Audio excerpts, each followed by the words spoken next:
Hello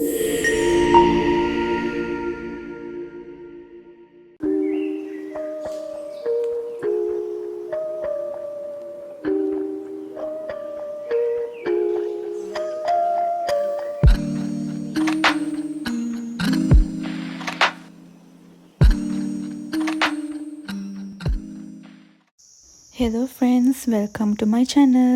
ඔන්න අද මගේ study challenge series එකේ day 2 challenge එක අරන් ආවා. අද concept එක study with the virtual study buddy.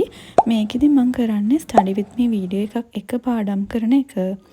මගේ day 1 challenge එක බලලා නැත්නම් ඒකත් බලන්න.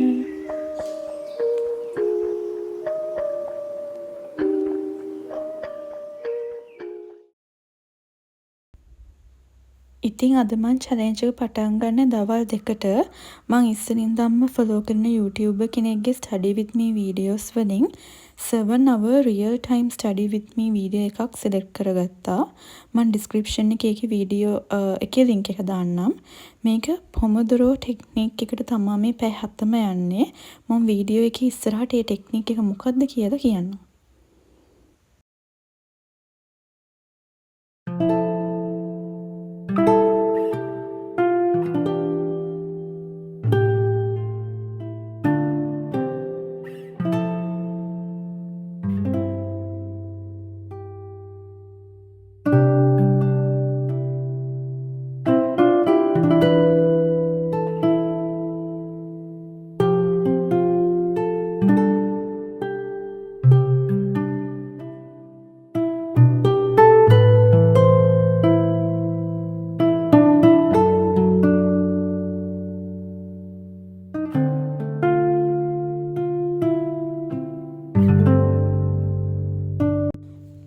මොකක්ද මේ Pomodoro technique කියන්නේ?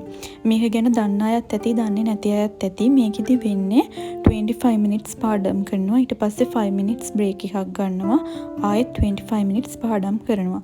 මේ එක 25 minutes study period එකක් අපි එක Pomodoro session එකක් විදියට තමයි ගන්නෙ. ඉතින් මම මේ follow කරන වීඩියෝ එකේ Pomodoro session එකක් 50 minutes දිගයි. break එකක් 10 minutes වෙනවා. මේක productivity වැඩි කරගන්න පුළුවන් study technique එකක්.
දැන් ආයෙත් වැඩ පටන් ගමු. මනලෝල රංගසේනා හදේසියුම් වදහරා නැවතිලා නැවතිලානේ නුඹ රහස කියන ගීතා හෙමින් ඇසෙන්නේ මාත්‍රා පැටලිලා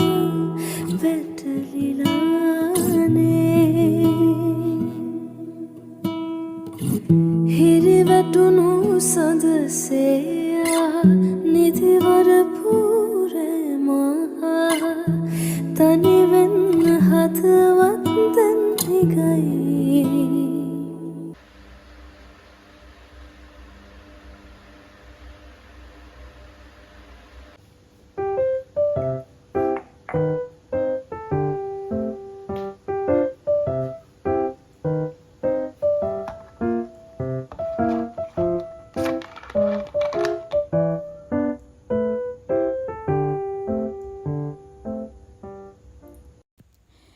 ඉතින් මේ වගේ රියල් ටයිම් ස්ටඩි විත් මේ වීඩියෝස් ඕන තරම් YouTube එකේ තියෙනවා.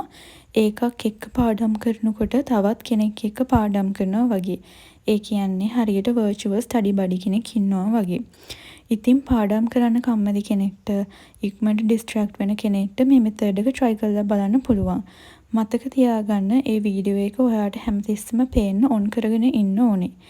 ඉතින් මේ වගේ YouTube වීඩියෝ එක ඔන් කරගෙන පාඩම් කරන්න බැරි කෙනෙක් නම් ඔයාට පුළුවන් ඩිවයිස් එකේ ටයිමර් එක ඔන් කරලා පොමොදොරෝ ටෙක්නික් එකට පාඩම් කරන්න.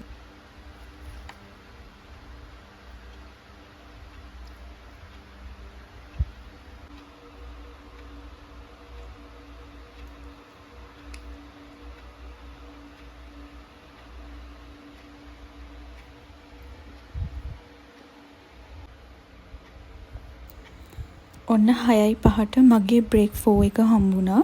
මං හිතුවා ටේබල් එක පොඩ්ඩක් අස් කරලම මල් පූජා කරන්න යන්න.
වොෂ් එකකුත් දාලා රෑට කාලම වැඩ පටන් ගන්නකොට ගොඩක් පරක් වුණා.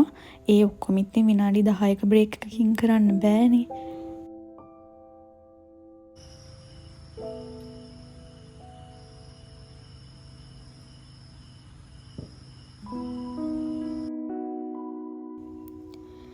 මම්මගේ කලින් වීඩියෝස් වල කිව්වා වගේ අපිට මේ දවස්වල කැම්පස් එකේ නිමාඩු.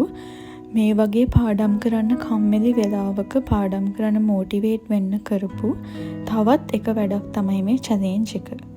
මං එක්සෑම්ස් වලට පාඩම් කරද්දිත් මෙයාගේ වීඩියෝස් එක මේ විදිහට 10 hours 12 hours හොඳට ෆෝකස් කරලා පාඩම් කරනවා. හැබැයි අද මම මේ කාලෙකින් මේක කරපු හින්දා මේ චැලෙන්ජ් එක කරද්දි සමහර බ්‍රේක්ස් මං 10 minutes වලට වඩා ගත්තා. ඒ වෙලාවට මං ඒ වීඩියෝ එක පෝස්ට් කරලා තමා ඒ වැඩිපුර වෙලාව ගත්තේ. ආයේ වැඩි පටන් ගද්දි වීඩියෝ එක ප්ලේ කරා.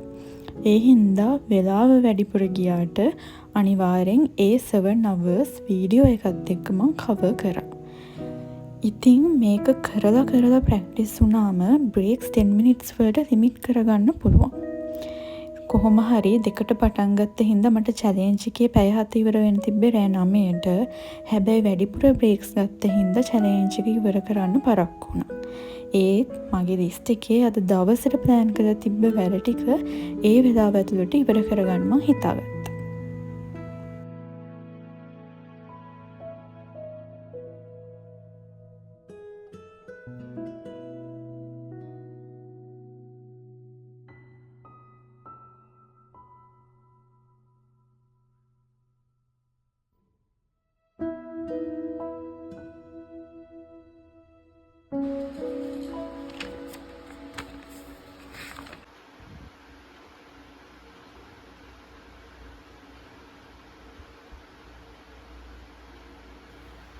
ඔන්න අපේ අන්තිම පැයක් දැන් පටන් ගත්තා.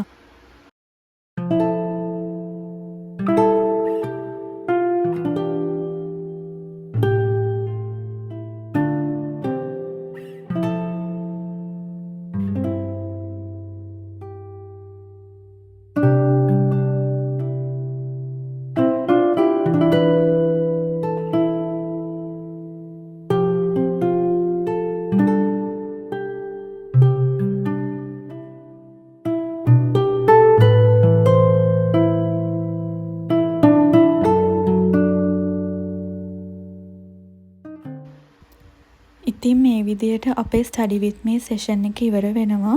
මං කලින් එක්ස්ට්‍රා බ්‍රේක් ටයිම් එකක් ගත්ත හින්දා එක්ස්ට්‍රා 10 මිනිට්ස් විතර මේ අන්තිම පැයේ පාඩම් කරා. කොහොම හරි 10:20 වගේ වුණා ඔක්කොම ඉවර වෙද්දි. ඔයා මේ වෙනකම් වීඩියෝ එක බැලුවා නම් සබ්ස්ක්‍රයිබ් කරන්න, ලයික් කරන්න, ෂෙයා කරන්න. ඊළඟ වීඩියෝ එකෙන් හම්බෙමු. බයි.